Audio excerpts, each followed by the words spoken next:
Hey y'all, my name is Lee, and this is part 2 of making my first fursuit.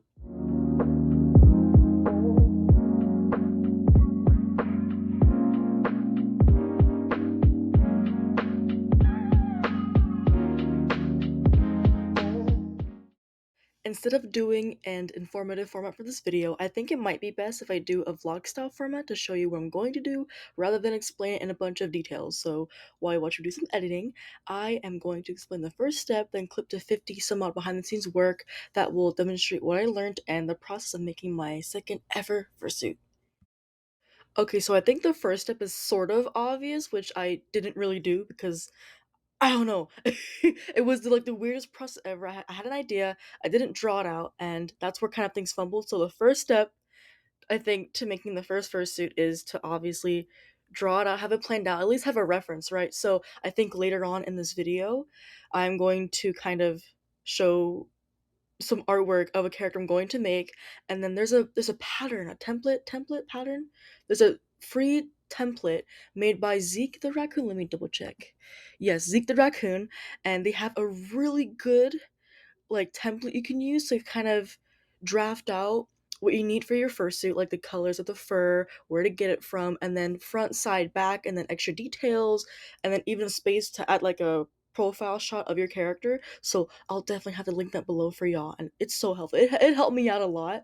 So yeah, later in this video, I'm going to show that. So that's the very first step that I think a lot of people, including myself, have to knock out of the way when making anything really, because sometimes you can make stuff, um, by memory and all that, but it's always good to have a reference regardless of where you are.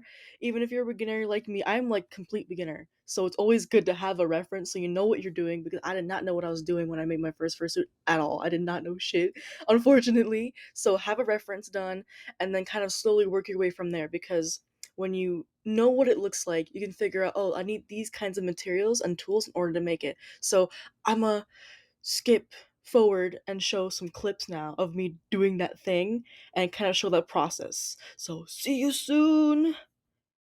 Doing the original plan that I was going to do for my second fursuit, I'm gonna do this. The design's done, so now all I have to do is make it. And don't worry about this. This is a whole different project for my grandma, but this shall be made.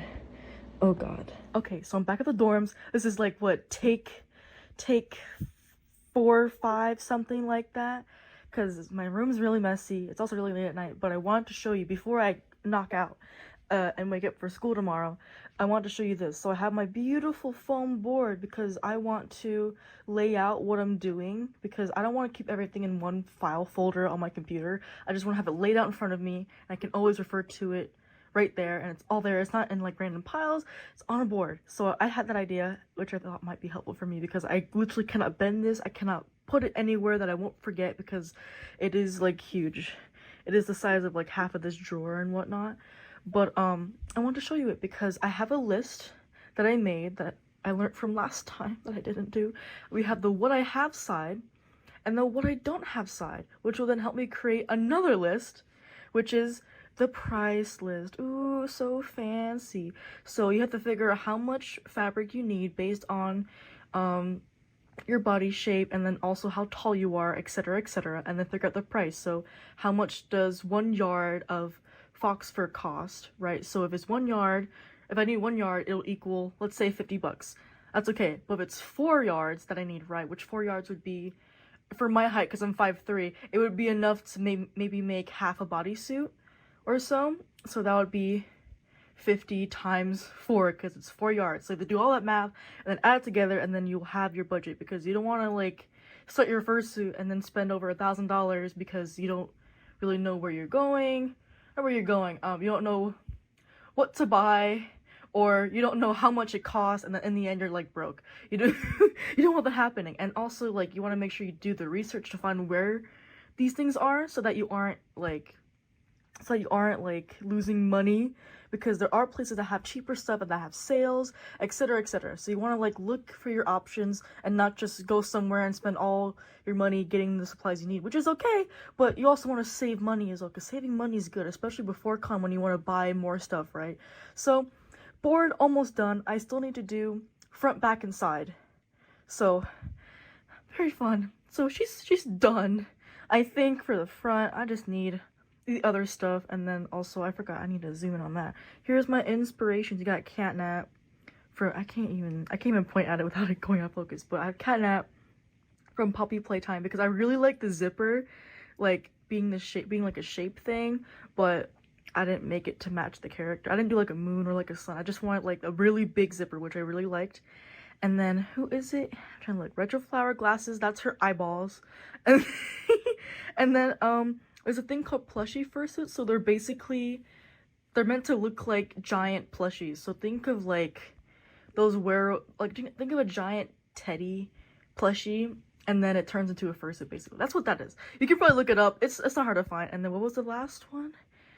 And then, oh yeah, I'm gonna use like a kimono style, so that's like anime kind of style fursuit. So this is gonna help me kind of plan out the rest of my fursuit making process. So I will see y'all when I have the front, back, and side done.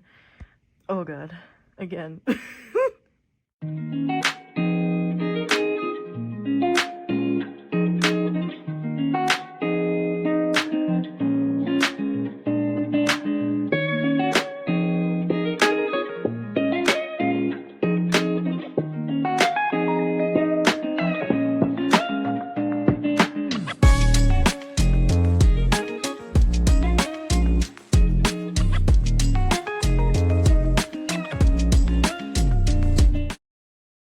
Here is the finished ref sheet, kind of done, sort of done. I made it to where it would make sense to me. So everything, of course, is laid out. So when y'all do your thing, you can make it to where it makes the most sense to you. So this kind of makes sense to me. And then also I kind of messed up here, so I had to use some whiteout.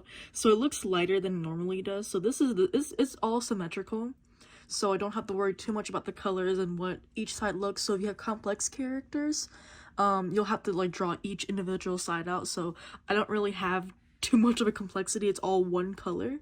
And then the tail, I need to see what the tail kind of looks like. So it's gonna look kind of raggedy. I don't know how to draw yarn texture at all. So it's all one giant blob color. So this will look like it's being sewn. Not sewn, I mean knitted, kind of knitted together. So I'm gonna have to try and hot glue this here. And then what does this say? Okay, well, I can't even read my own handwriting. I want to make sure that's right. But yeah, she done. She looks kind of weird. She almost looks like a bee at this point. Like, what are those eyes? Like, this is what it's supposed to look like. And then so after 2 hours or so, we are done with the board. So if y'all want to like follow what I'm doing and all that, this is what I did. So we have the QR code. This is like literally where all my stuff where I'm gonna shop is gonna be. So it has all of like the what I need stuff on there on a little QR code, and then I added up all of my stuff. So I guessed 500 for my budget. So my budget has to go up to 800 because you never know, stuff happens, and sometimes there's shipping cost and there's some other things as well, because I know Etsy costs another charge for something that I completely forgot, but I know they charge extra, so I have to keep that in mind. So this will go either up to 600 or 700, so 800 is around my budget, or maybe 1,000. 1,000 is like the minimum I think for most fursuits, but I'm trying to not spend $1,000 right now, you know what I mean? So yeah, she's done. So now all I have to do is save up the money to get all the materials and order it. And then I made this lovely schedule.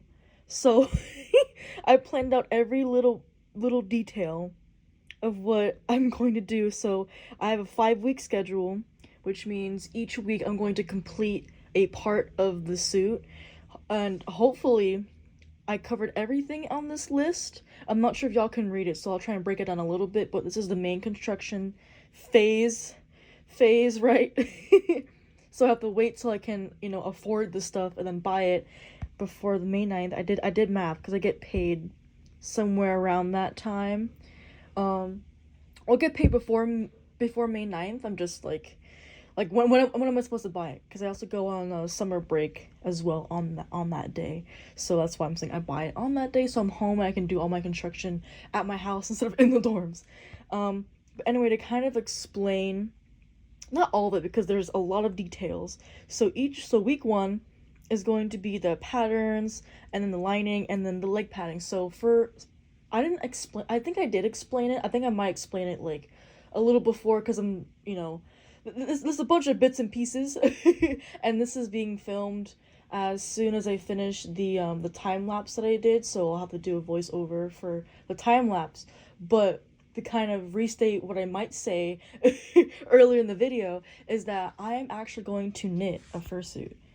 Yeah, it's gonna be fun. I don't know how I'm gonna do it. So the only things that aren't going to be knitted are the hand paws, feet paws, and the head. So everything else is going to be knitted entirely, but I don't want it to just be knitted, because if we look at my grandma's project, like something might happen. So let's say like a hole rips, that whole thing's gonna go, right? Or some parts might be exposed if you stretch it out too much, and I'm a pretty chunky individual, so the wool or whatever it is will stretch. So I want to have an inner lining so that nothing is exposed. So this entire week 1 is lining, and then making leg padding because I want to do a digigrade suit, and then making a giant duct tape dummy so that when I want to make more patterns, it's there. And then week 2, fursuit head, just the fursuit head, because I'm trying not to burn myself out. You don't want to burn yourself out when you do your projects, because then you start to lose motivation, get really tired, etc, etc. And then week 3, fursuit paws. Week 4, the entire yarn bodysuit. So you have bodysuit 1 and bodysuit 2, and then here is the hand paws, and then the crunch time, because it's week 5. We're not gonna know when week 5 is, and it's depending on when I get paid, how much I can afford to get at the time, because I want to try and pay for all myself. I don't want to have my mom pay for everything, because she did the last time, and I'm so appreciative of her for getting me all the materials to finish my first fursuit. But for the next one, for this one, the second one, right, the second one, I want to try and pay for it myself, because I don't want her to have that, is the obligation the word I'm looking for? I don't want her to have that like load on her, because she takes care of me and the rest of the family. So I want to try and take all the money stuff off of her. So yeah, I'm gonna try and save up money for that. So if I can't, I'll try and ask her, say, hey, can you pay for some of it? So yeah. Thank you so much for watching part 2 of making my first fursuit, and I will see y'all in the next one. Bye everyone!